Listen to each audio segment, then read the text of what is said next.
Payyavoor Chamakkal GLP സ്കൂളിൽ പത്തില തോരനൊരുക്കി. കർക്കിടക മാസത്തെ ഭക്ഷണശീലങ്ങൾ പരിചയപ്പെടുത്തുന്നതിന്റെ ഭാഗമായായിരുന്നു പരിപാടി. പത്തിലത്തോരൻ ഫെസ്റ്റിനു വേണ്ടി പയർ, തഴുതാമ, താള്, തകര, മത്തൻ, കുമ്പളം, കോവൽ, ചേന, ചീര, തൂവയിലകളാണ് പയ്യാവൂർ ചാമക്കാൽ GLP സ്കൂളിലെ അധ്യാപകരും വിദ്യാർത്ഥികളും ചേർന്ന് ശേഖരിച്ചത്. കർക്കിടക മാസത്തിൽ പഴയ തലമുറയ്ക്കുണ്ടായിരുന്ന ഭക്ഷണശീലങ്ങൾ പരിചയപ്പെടുത്തുന്നതിന്റെ ഭാഗമായാണ് പരിപാടി സംഘടിപ്പിച്ചത്. അടുത്ത ആഴ്ച ഔഷധക്കഞ്ഞി, ചാമക്കഞ്ഞി, മുത്താറിക്കുറുക്ക് എന്നിവയും ഒരുക്കുന്നുണ്ട്. കാർഷിക ഓർമ്മകൾ കുട്ടികളെ പരിചയപ്പെടുത്തുന്ന വിവിധ പരിപാടികളാണ് വിദ്യാലയത്തിൽ നടപ്പിലാക്കി വരുന്നതെന്ന് പ്രധാനാധ്യാപകൻ EP ജയപ്രകാശ് പറഞ്ഞു. കേരളത്തിൽ പഴയകാലങ്ങളിൽ കർക്കിടക മാസത്തിൽ അനേകം തരത്തിലുള്ള ഭക്ഷണശീലങ്ങൾ ഉണ്ടായിരുന്നു.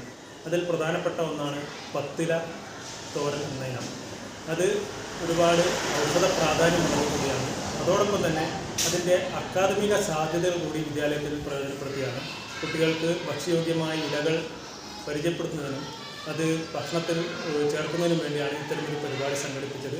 കർക്കിടക മാസത്തെ പത്തിലത്തോരൻ, അതോടൊപ്പം തന്നെ കർക്കിടകത്തിലെ ഔഷധക്കഞ്ഞി, ചാമ, മുത്താറി വിഭവങ്ങൾ ഒക്കെ വിവിധ ദിവസങ്ങളിലായി വിദ്യാലയത്തിൽ ഒരുക്കുന്നുണ്ട്. KG ഷിബു, സൗമ്യ ദിനേശ്, എഡ്വിൻ രജീഷ് എന്നിവർ നേതൃത്വം നൽകി. News bureau, Payyavoor.